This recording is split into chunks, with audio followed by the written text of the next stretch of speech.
I'm Emily, 34. 3 weeks ago, I discovered my own mother excluded me from her 60th birthday party happening that weekend. The worst part?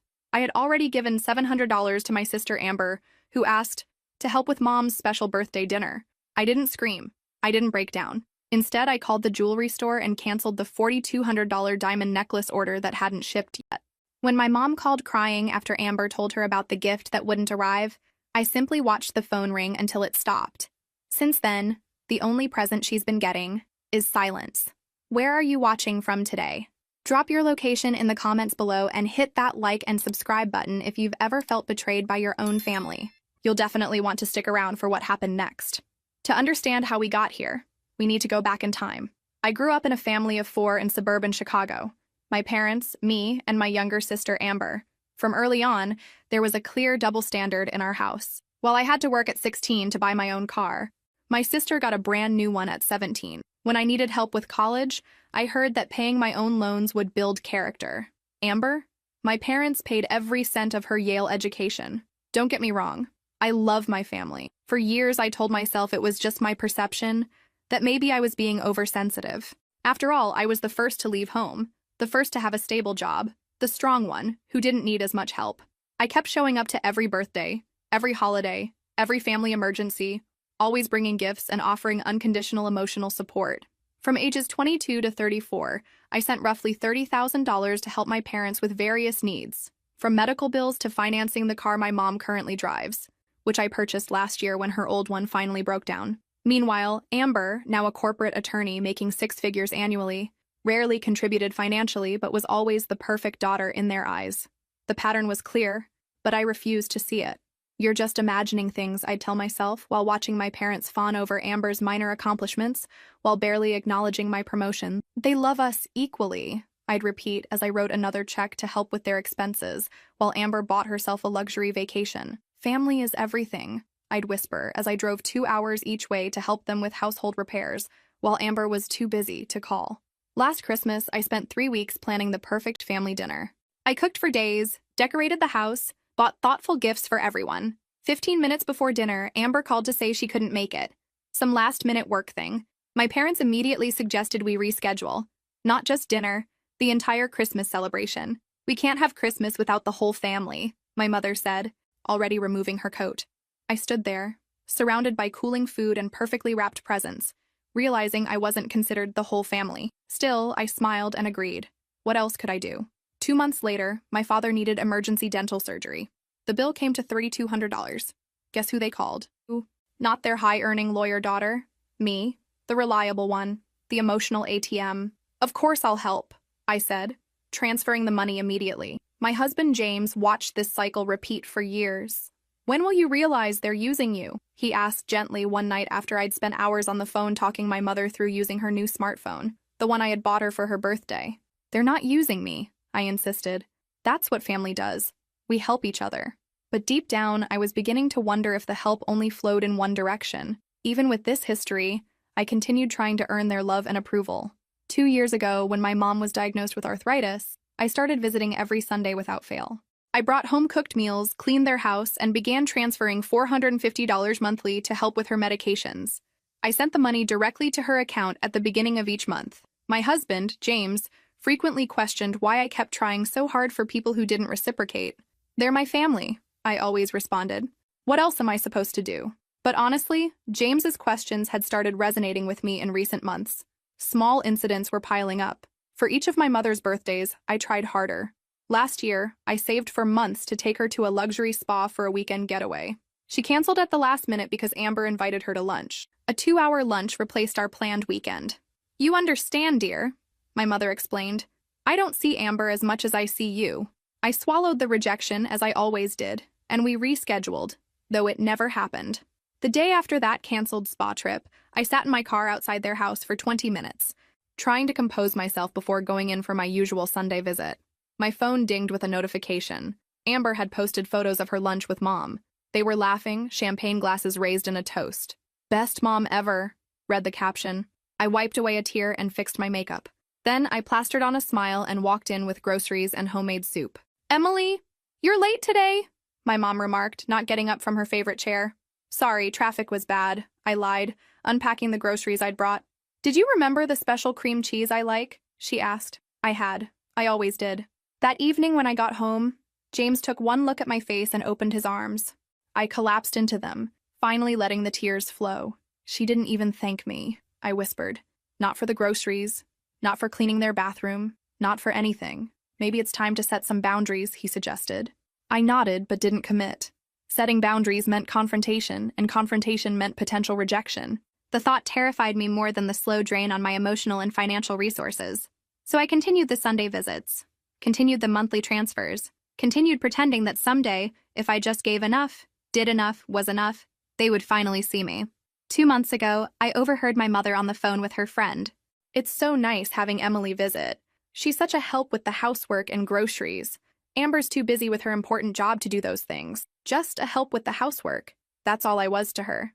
That night, I talked to James about cutting back on my visits, maybe every other Sunday instead of weekly. But when Sunday came, guilt pulled me back to their doorstep, arms loaded with groceries and freshly baked bread. "Boundaries are for people who don't love their families," my mother once said when I tried to explain why I couldn't come over on a Wednesday night after working a 12-hour day. I believed her. But slowly, that belief was cracking. If you've ever been taken for granted by the people who should value you most, give this video a like. Trust me, what comes next will make your jaw drop. 3 weeks ago, during my Sunday visit, I noticed my parents were evasive about plans for Mom's upcoming 60th birthday the following weekend. When I directly asked how I could help with preparations, my mother smiled tensely and said, "Oh, we're not doing anything special. Maybe just a quiet family dinner." The next day at work, I received an accidental email from my Aunt Susan. "I'm so excited for your mom's surprise 60th birthday party next Saturday. Amber is organizing everything beautifully. See you there." The email clearly wasn't meant for me, as it was sent to a guest list from which my name was notably absent. I froze. My own sister was organizing a surprise party for our mother and deliberately left me out, even after asking me for money for a special birthday dinner, and knowing I'd mentioned several times in recent months wanting to do something special for her 60th. I took a deep breath and called my mother with an excuse about needing to drop off some documents at her house next Saturday. "Oh, honey, Saturday isn't good. I'll be busy all day." My heart sank. "Something special?" There was a pause. "No, just commitments. We can see each other Sunday as usual." I hung up, feeling a knot in my stomach. It was time to stop fooling myself. My hands trembled as I set my phone down on my desk. The office around me continued its normal buzz, but I felt like I'd stepped into an alternate reality. How could they exclude me from something so significant? After all I'd done, all I'd given, not just money, but time, attention, care. "Emily, are you okay?" My coworker Diane was staring at me with concern. "Yes, I'm..." The lie died on my lips. "Actually, no. I just found out my family is having a party without me." Saying it out loud made it real, made it hurt more. "That can't be right," Diane said, pulling her chair closer. "There must be some misunderstanding." I showed her the email, watched her expression change from disbelief to anger on my behalf. "This is deliberate," she said finally. "And you mentioned giving your sister money for this?" I nodded, unable to speak. "Emily, I've listened to you talk about your family for years. This isn't the first time they've hurt you?" She was right. There was the time my parents skipped my graduate school graduation because Amber had a minor cold. The Christmas they gave her a car and me a sweater. The countless times they called for financial help without a word of gratitude. "I've been so blind," I whispered. "Not blind," Diane corrected. "Just hopeful. There's a difference." That afternoon, I couldn't concentrate on work. I kept checking my phone, half expecting an explanation, an apology, an invitation. Nothing came. That evening, I made a decision. I'd verify if this was really happening, if I was truly being excluded. I needed to be absolutely certain before taking any action. I stepped outside the building and called my father. "Dad, I was thinking about Mom's birthday this weekend. What time should I come over?" "Oh," he sounded startled. "We're not doing anything special, just a quiet day." Another lie. "Are you sure? No celebration for turning 60?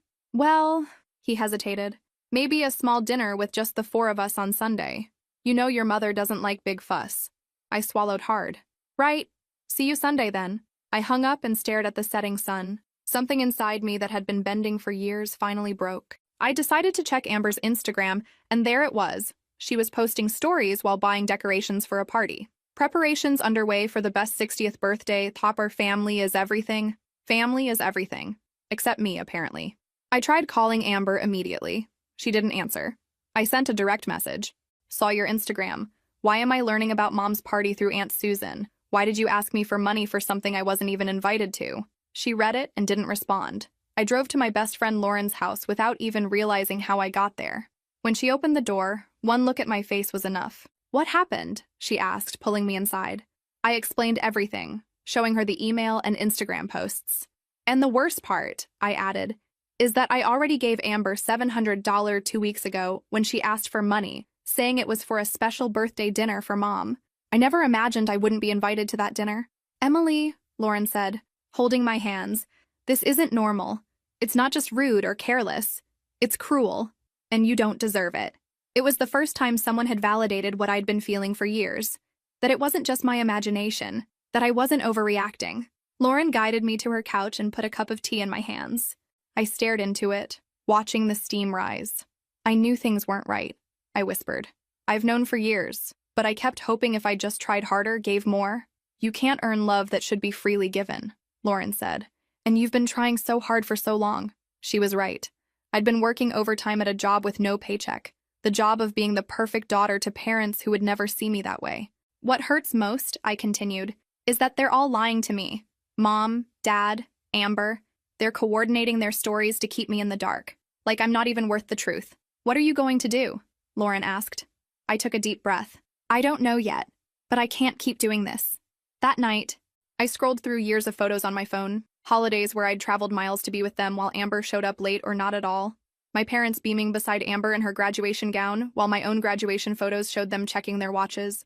Birthday celebrations where my carefully chosen gifts for them sat unopened while Amber's hastily purchased gift cards were exclaimed over. The pattern was undeniable and heartbreaking. I called the jewelry store where I'd ordered my mother's gift, a stunning diamond necklace that cost nearly 3 months of my salary. The customer service representative confirmed it hadn't shipped yet. Would you like to add a note to the package? She asked. Actually, I said, my voice steady, I'd like to cancel the order. There was a pause. Are you sure? This is quite an exquisite piece. I'm sure the recipient isn't who I thought she was. After hanging up, I sat on my bed feeling lighter than I had in years. The decision to cancel the necklace wasn't about revenge. It was about finally acknowledging reality. I couldn't buy my mother's love no matter how many carrots I offered. James found me there, staring at my phone. Amber's posting more pictures of party preparations, I told him. Everyone's been invited except me. He sat beside me, his presence steady and comforting. What do you need right now? He asked simply. I need to stop pretending, I answered, and I need to decide what happens next. I spent the night on Lauren's couch, staring at the ceiling. Thoughts and memories swirled in my mind. All the times I was sidelined, all the excuses I made to defend my family. One moment returned with painful clarity, my high school graduation when I won the top student award. While other families took photos and celebrated, my parents seemed impatient. Later, I discovered why. They'd scheduled a celebration dinner for Amber's debate team admission on the same day. My greater achievement was overshadowed by what wasn't even a major accomplishment for Amber. This pattern continued through adulthood. Whenever I had success, attention quickly shifted to whatever Amber was doing. The next morning, with just 2 days until the party, I made a decision I'd been postponing for years. I would no longer be my family's emotional and financial ATM. No more. First, I called the pharmacy where my mother bought her arthritis medications. I explained the situation and prepaid for 3 months of medication. I wanted to set boundaries, not harm her health. Then, I notified the pharmacy manager I wouldn't be renewing after this period. Next, I called the luxury jewelry store where I'd ordered the birthday gift, a diamond necklace that cost almost 3 months of my salary. Fortunately, the order hadn't been processed for shipping, and I could cancel it with just a small fee. Is it for your mother? Asked the attendant kindly. It was, I replied. Finally, I tried calling Amber again. This time, she answered. Why didn't you invite me to Mom's party? I asked directly. There was a pause. I thought you'd be busy. Amber, you literally asked me for money to help with the party without inviting me. It wasn't like that, she responded defensively. You're overreacting, as always. I realized there wouldn't be an honest conversation. Whatever, just know I canceled the gift I was going to give her. What gift? Amber asked, her voice changing. The diamond necklace I ordered a month ago. The silence on the other end of the line said everything. I sat at my kitchen table after hanging up, my heart racing. This was the first time I'd ever directly confronted the situation. For years, I'd swallowed my hurt, made excuses, pretended everything was fine. Now I'd crossed a line that couldn't be uncrossed. And strangely, it felt right. James came home from work and found me still sitting there, staring at nothing. I canceled the necklace, I told him. And I told Amber I knew about the party. He sat across from me, concern in his eyes. How do you feel? Terrified, relieved, angry, free. All these emotions swirled inside me like a storm. I've spent my entire adult life trying to buy their love, James. Thousands of dollars, countless hours, endless emotional labor. And they couldn't even invite me to a birthday party. He reached across the table and took my hand. What happens now? I don't know exactly, but I know what's not happening. I'm not showing up Sunday pretending everything's fine. I'm not transferring money next month.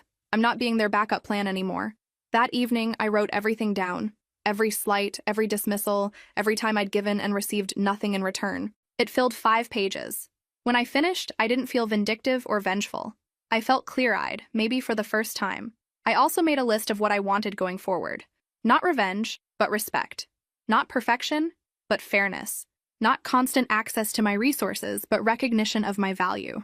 The next morning, I woke up feeling different, lighter somehow, despite the heaviness of the situation. I looked at myself in the mirror and saw someone I hadn't seen in a long time. The real Emily, not the perfect daughter always striving for approval that never came. Hello again, I whispered to my reflection. I've missed you. In the days leading up to the party, no one from my family contacted me. Amber probably hadn't told anyone about our conversation. I decided not to show up unexpectedly or create a scene. Instead, I would use this time to reflect on what kind of relationship I wanted going forward. On Saturday, the day of the party, I turned off my phone and went with James for a weekend retreat. I needed space to think without the constant pressure of being available for my family. When we returned Sunday night and I turned my phone back on, there were dozens of notifications. James was by my side as I checked the messages. Apparently, the jewelry store had called my mother Saturday morning to confirm the cancellation, not realizing it was the day of the party. Amber, who had mentioned to everyone that I would be giving a special gift, was caught off guard. The first messages were confused. Was there some problem with the gift you mentioned? Then, more direct. The jewelry store said you canceled the order. Did something happen? And finally, a manipulation attempt. We missed you so much at the party. Why didn't you come? Everyone was asking about you. This last one almost made me laugh. If they were really missing me, why hadn't anyone invited me? How could they ask about me when they didn't even know I was supposed to be there? The last message was from an hour ago. Emily, I'm worried. Please call when you can. I decided I would respond tomorrow. Tonight was for me. I couldn't help but feel a certain satisfaction, not at hurting my mother, that wasn't my intent, but at finally disrupting the pattern that had defined our relationship for decades. For once, I wasn't playing my assigned role of giver, fixer, enabler. They're in shock, James observed, scrolling through the messages. They can't believe you're not following the script. He was right. The script had always been clear. Emily gives, everyone takes. Emily sacrifices, everyone benefits. Emily gets hurt, everyone carries on. What exactly did the jewelry store say to your mom? James asked. I don't know, I admitted. But I'm guessing they mentioned the diamond necklace. We both knew what that meant. My mother now knew exactly what she'd lost through their deliberate exclusion of me. That night, I slept better than I had in months. No anxiety dreams about disappointing my family. No waking up wondering if I'd done enough, given enough, been enough. Just peaceful, restorative sleep. The next morning, I looked at myself in the mirror and saw subtle changes. My shoulders weren't hunched with tension. The worry lines between my eyebrows had softened. I looked unburdened. I dressed with care in a bright blue dress I rarely wore because my mother once commented it was too bold for me. I applied makeup, did my hair, put on jewelry I'd bought myself, small acts of self-care that felt revolutionary. You look different, James said when I emerged. I feel different, I replied. Like I've set down something heavy I've been carrying my whole life. At work, colleagues noticed too. New haircut? Asked Diane. New perspective, I answered with a smile. Throughout the day, my phone buzzed with more messages from my family. I read them but didn't respond. Each message revealed their confusion, their disbelief that I wasn't rushing to explain, apologize, make things right. For the first time, I wasn't managing their emotions. I was honoring my own. After work, I went shopping. Not for gifts for others, but clothes for myself. I bought things I loved without wondering if they would meet with approval. I spent money on myself without calculating how many medications or groceries it could buy for my parents. Small acts of rebellion, small steps toward a new reality. On Monday, I opened my banking app and did something I should have done long ago. Created an investment fund with the money I would normally spend on my family. Self-worth fund, I named it. and James smiled when he saw. "I'm proud of you," he said. "You've been talking about setting boundaries for at least a year. Maybe this was the push you needed." It was true. This wasn't an impulsive decision based on a single incident. It was the culmination of years of imbalance. The latest in a long list of moments when I was treated as secondary. In the afternoon, the doorbell rang. My mother was at the door. Something rare. She never came to my house without notice. "Emily, can we talk?" Her voice was soft, eyes red from crying. I let her in, offered water, and we sat in the living room. "Yet, why did you cancel my gift? And why didn't you come to my party?" I kept my voice calm. "I didn't come to your party because I wasn't invited." She seemed genuinely shocked. "Of course you were. Amber said she had talked to you." "No, Mom. Amber never invited me." I found out about the party through an accidental email from Aunt Susan.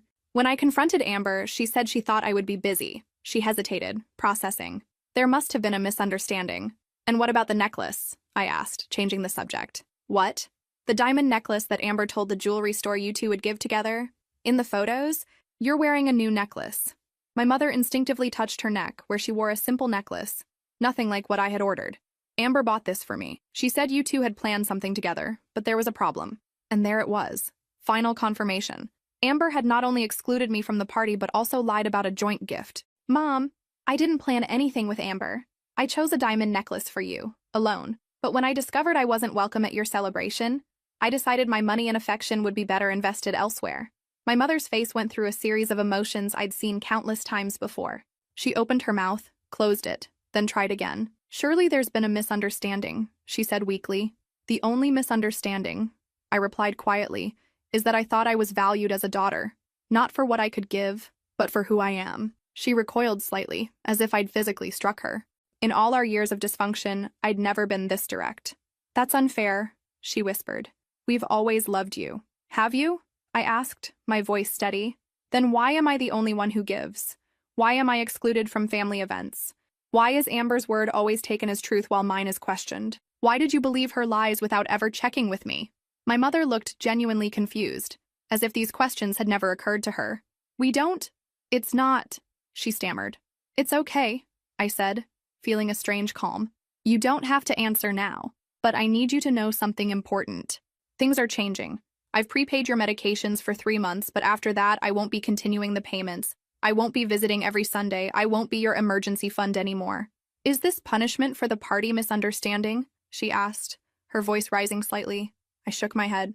"This isn't punishment, Mom. It's protection. For me. For years, I've given everything I have trying to earn a place in this family.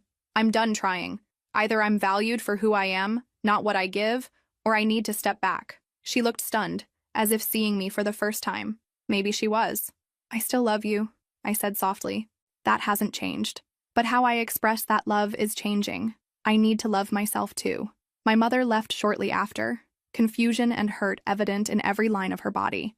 As I closed the door behind her, I felt no triumph, no vindication, just a quiet certainty that for once I had spoken my truth. During the week that followed, my phone didn't stop.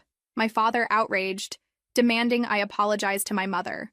Amber sending confusing messages, first denying she had lied, then accusing me of always wanting to be the center of attention. Aunts, uncles, cousins, all with opinions about how I was being dramatic and ungrateful.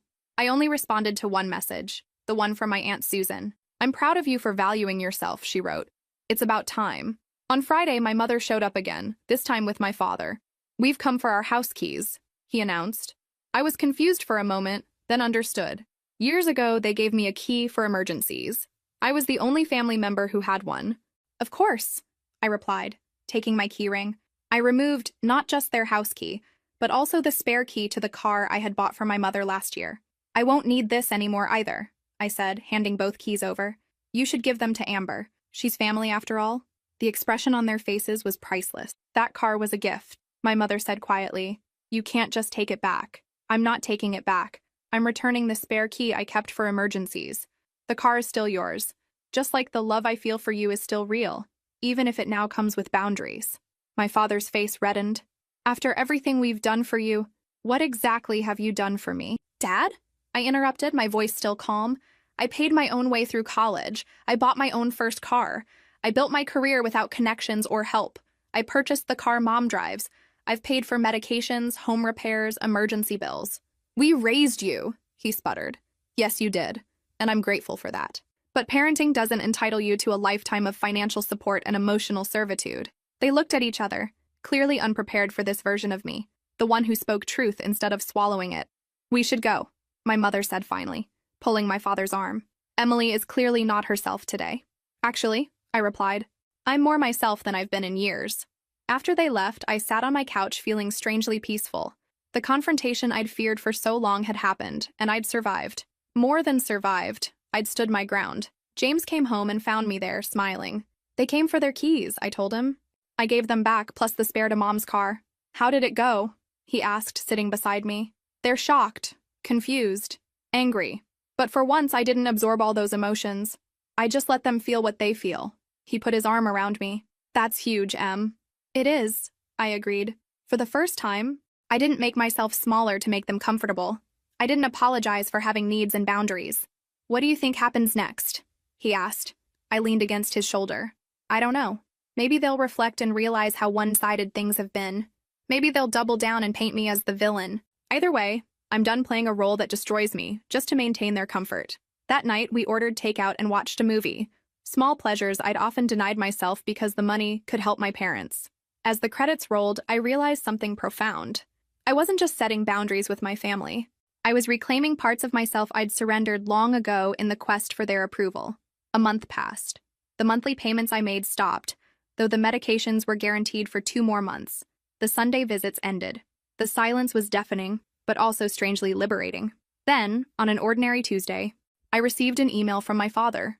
Attached was a document listing the major expenses he could remember having for me, from limited financial support in college to childhood birthday parties. The approximate total, $40,000. The subject of the email, family contributions. I showed James, who was horrified.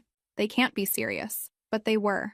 In the message, my father explained that since I had questioned their love, he wanted to show me how much they had invested in me over the years. It was the last desperate attempt to manipulate me, to make me feel guilty. A year ago, it would have worked. I would have cried, begged forgiveness, promised to help again. Instead, I created my own document, listing each significant contribution I'd made since I started working.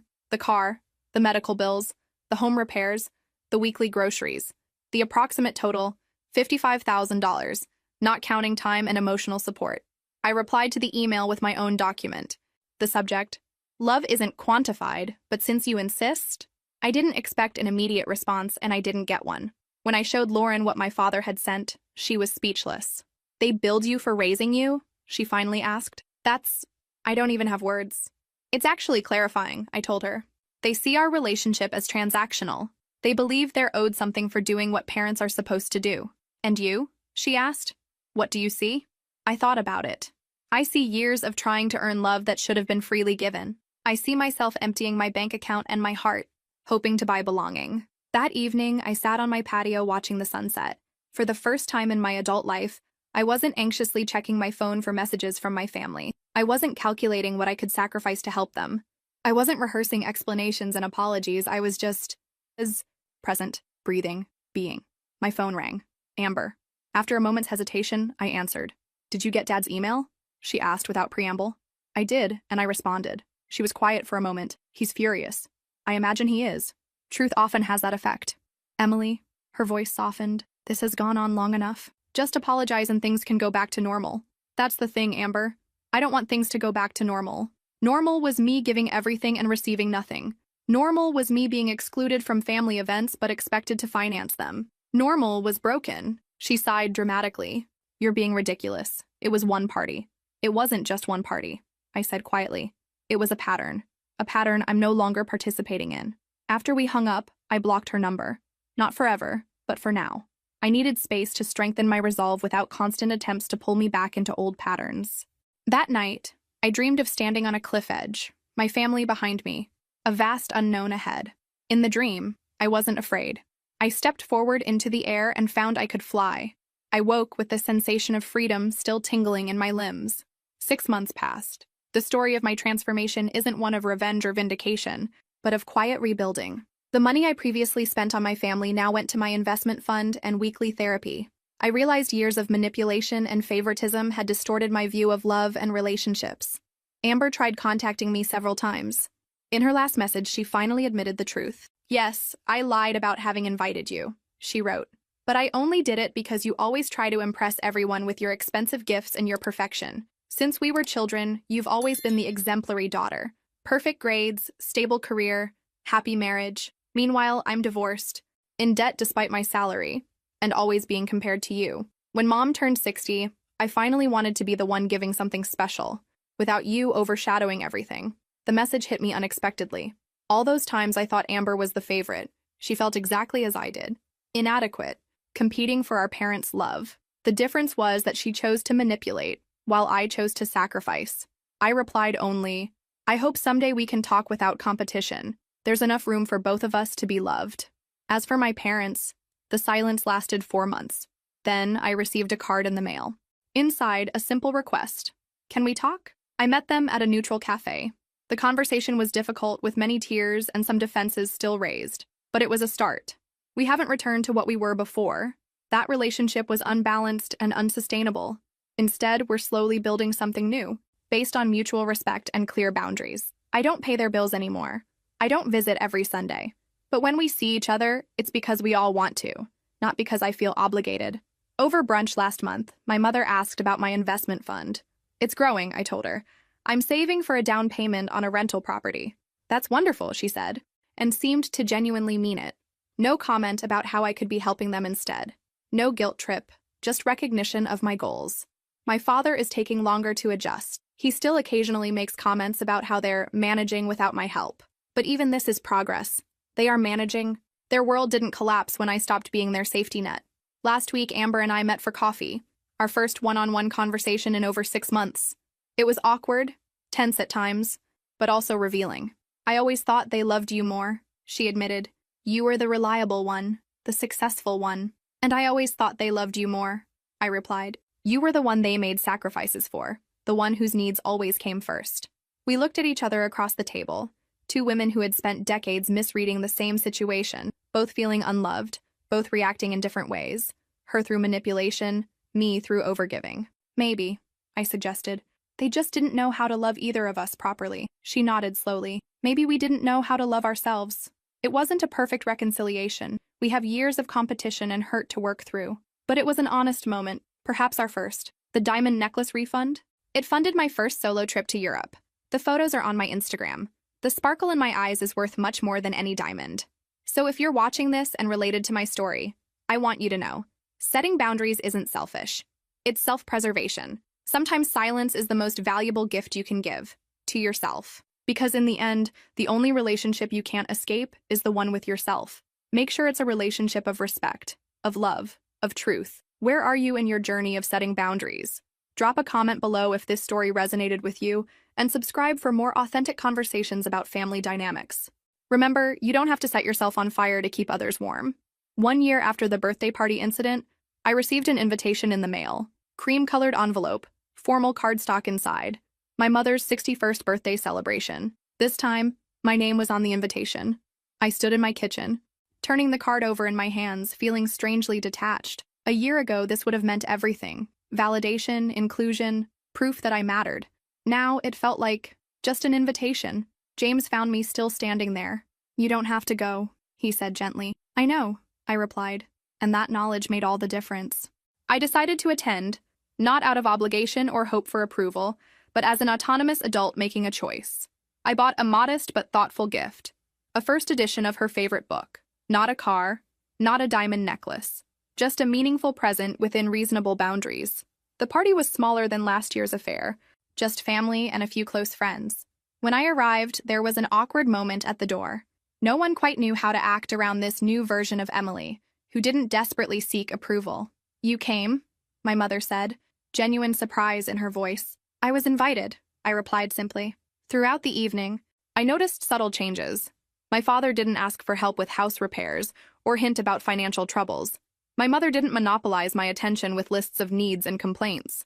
Amber still preened and performed, but I could now see it for what it was, her own version of the same desperation I'd once felt. When it came time for gifts, I handed over my carefully wrapped package without grand announcements or expectations. My mother opened it, her eyes widening in recognition. "You remembered," she whispered, running her fingers over the book's worn cover. "Of course," I said. "I listen when you talk." Something passed between us then, a moment of genuine connection, untainted by manipulation or unmet expectations. Later, as I was helping clean up, by choice, not obligation, my father approached. "That investment fund," he said awkwardly. "How's it doing?" "Very well," I replied. "I'm looking at properties next month?" He nodded, seeming to struggle with what to say next. "I've been thinking about what you said, about transactions versus relationships." I waited, giving him space to continue. "Your mother and we didn't have good examples. My father kept score of every penny. Her parents used affection as currency." He looked down at the plate in his hands. "Maybe we've been doing the same without realizing it." It wasn't an apology, not exactly, but it was more self-awareness than I'd ever heard from him. "Awareness is the first step," I said. As I was leaving, my mother walked me to my car. "Next Sunday," she said hesitantly. "Would you like to come for dinner?" "Not because you have to. Just, if you want to." I considered it. "I can't do every Sunday anymore. But perhaps once a month?" She nodded, accepting the boundary without argument. Another small victory. Driving home, I realized something profound. I no longer needed them to change to be okay. I'd changed. I'd built a life centered on self-respect rather than external validation. Their evolution, if it continued, was welcome but not necessary for my well-being. That night, I added another entry to the journal I'd been keeping throughout this journey. Today, I sat at a table with the people who hurt me most, and I felt neither the desperate need for their approval nor the burning desire to hurt them back. I just felt myself, present, whole. This is what healing looks like. Not perfect relationships, but perfect clarity about your own worth. The next morning, I received a text from Amber. "Can we talk?" "Really talk?" I responded with a time and place. The work of rebuilding, or perhaps building for the first time, healthy family relationships would be long and uncertain. Some days would be steps forward, others steps back. But for the first time, I was entering this process as an equal, not a supplicant desperate for scraps of affection. James noticed the change in me immediately when I told him about the party. "You're talking about them differently," he observed. "More objectively." He was right. I could now see my family as flawed people with their own wounds and patterns, not as gods with the power to determine my worth. "I'm finally seeing them clearly," I replied. "And myself, too." Today, 2 years after that fateful birthday party exclusion, my life has transformed completely. The self-worth fund grew into a down payment on my first investment property. My weekly therapy sessions have decreased to monthly check-ins. The emotional freedom I've found has translated to professional confidence.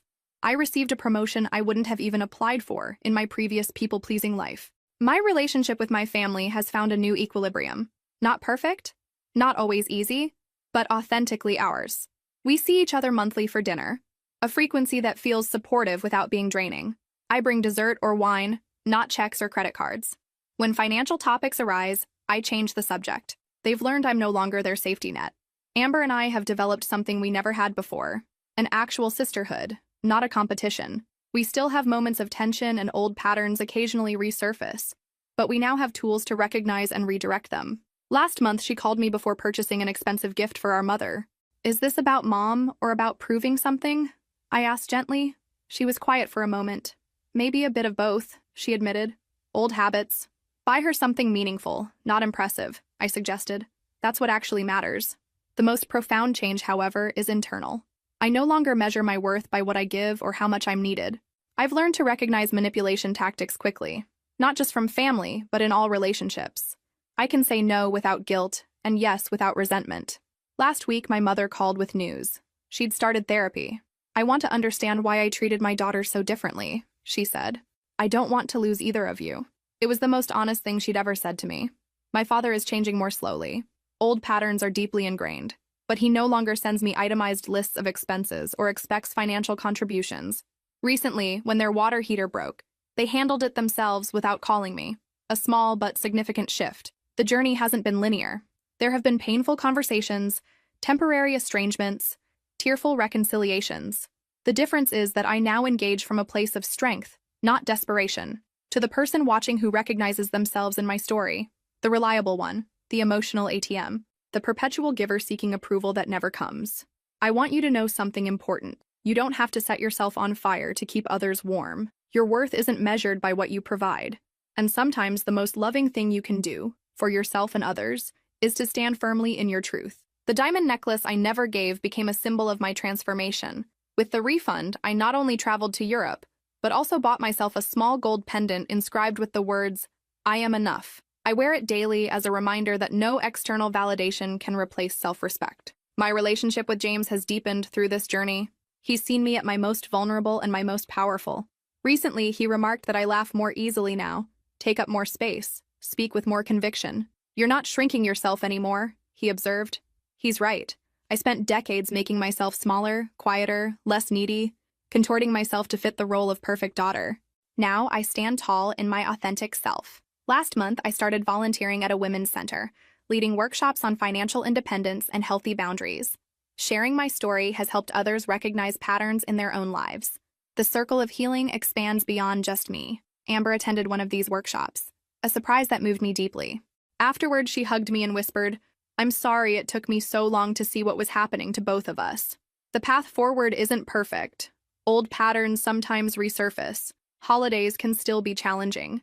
But now I navigate these waters with clarity and strength, no longer desperate for validation I couldn't earn." If this story resonated with you, please like and subscribe.